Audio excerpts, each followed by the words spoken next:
1876-yil Usmonli imperiyasi qulash arafasida davlat qarzga botgan, ichkarida isyonlar va aynan shu paytda Abdulhamidxon II taxtga chiqadi. Taxtni egallagan paytda uning boyligi 100 ming oltin tanga, turk TL'si. Lekin bu hikoya uning sulton bo'lganidan emas, bu hikoya hammasi qanday boshlanganidan boshlanadi. Assalomu alaykum, men Doniyor Karimiy. Salom, siz Aldani YouTube kanalidasiz. Obuna bo'lishni unutmang. Sizlar bilan birgalikda o'rganamiz. Tarixda shunday bir shahzoda bo'lgan. U boy edi, lekin imperiya bankrot. Keyinchalik esa u Usmonli imperiyasining eng uzoq hukmronlik qilgan sultonlaridan biriga aylanadi. Bu sulton Abdulhamidxon II. 1842-yil 21-sentyabr Istanbul shahrida Usmonli imperiyasining Chirog'on yoki Topkapı saroyida dunyoga keladi. Otasi Abdulmajid I, onasi Turmujg'on xotun. Otasi Usmonli imperiyasi 31-sultoni 1861-yilga qadar. Onasi Turmujg'on xotun asl kelib chiqishi Cherkes, Shimoliy Kavkazdagi etnik guruh. U bolaligini oddiy odamlar orasida emas, saroy muhitida o'tkazdi. Abdulhamidxon barcha shahzodalar kabi ta'lim oldi. Arab tili, Qur'on va diniy bilimlar, fors tili, adabiyot va klassik bilimlar, fransuz tili, Yevropa diplomatiyasi, islom huquqi va tarix. 2 italiyalikdan musiqani ham o'rgandi.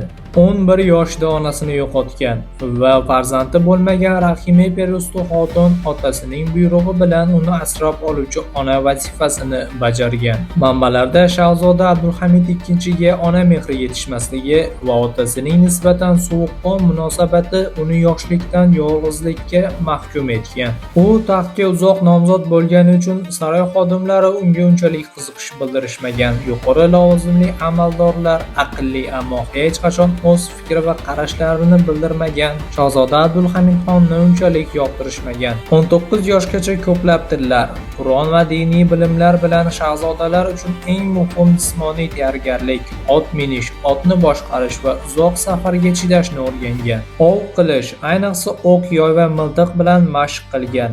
Musiqa va san'at, ud, arab-turk cholg'usini chalishni o'rgangan. Klassik Usmoniy musiqasini tinglash va tushunish bo'yicha ta'lim olgan va eng muhimi yog'och o'ymakorligi. Abdulhamidxon II saroy ustaxonalarida muntazam ishlagan va duradgorlik san'atini o'rgangan. U yasagan ayrim buyumlar hozir ham mavjud. Yildiz saroyi va Beylarbeyi saroyida saqlanmoqda. 1861-yil shahzoda Abdulhamidxon 19 yoshda. Aynan shu yili sulton Abdulmajid 25-iyun Istanbulda 38 yoshida sil kasalligidan vafot etadi. Uning o'rniga sulton Abdulaziz taxtga keladi.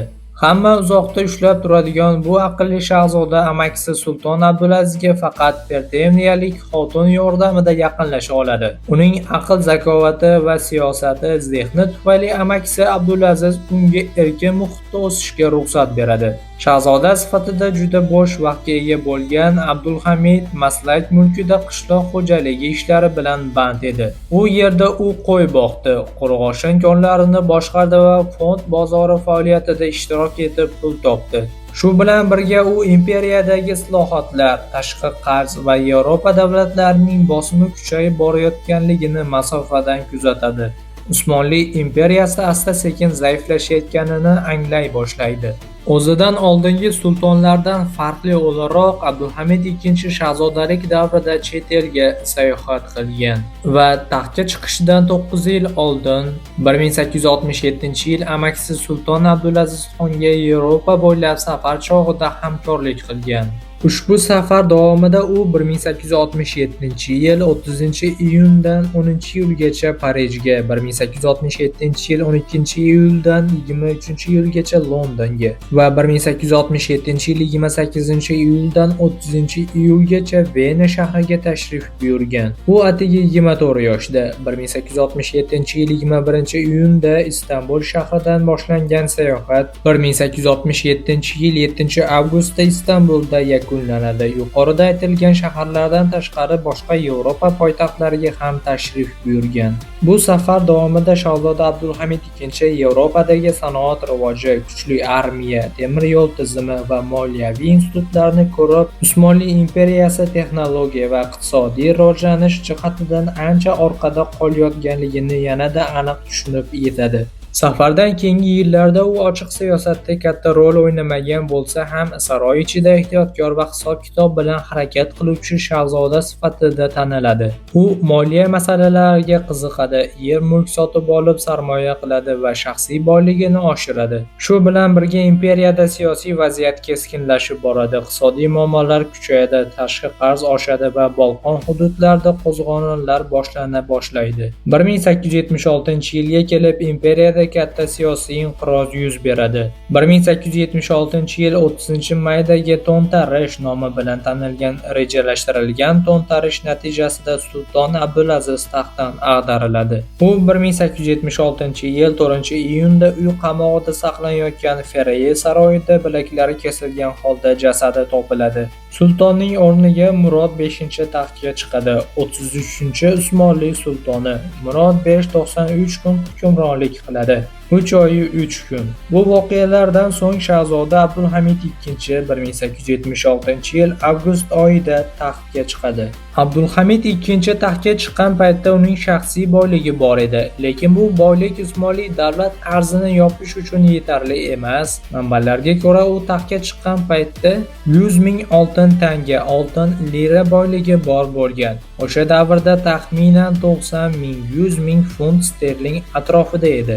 Davlat qarzi esa 1875-1876-yillarga kelib tashqi qarzi 200 million funt sterlingdan ortib ketgan. Taqqoslash uchun Abdulhamid II ning boyligi 100 ming funt sterling, davlat qarzi 200 million funt sterling. Davlat qarzi taxminan 2000 baravar katta.